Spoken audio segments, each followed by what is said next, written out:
I spoke to Robert Gates, Secretary of Defense in the last years of the Bush administration and the early years of the Obama administration.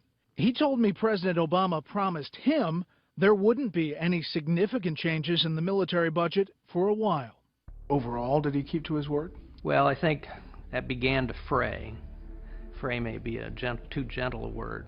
Before too long, Gates found himself cutting hundreds of billions from the defense budget.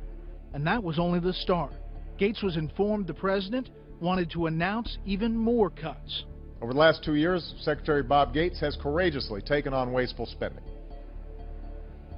saving $400 billion in current and future spending. I believe we can do that again. What was your reaction? Well, I guess I'd have to say I felt double-crossed. After all those years in Washington, I was naive.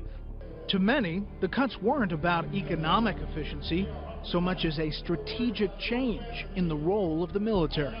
You told President Obama's staffers that the defense cuts sent a big strategic message abroad. The United States is going home, cut a deal with Iran and China while you can.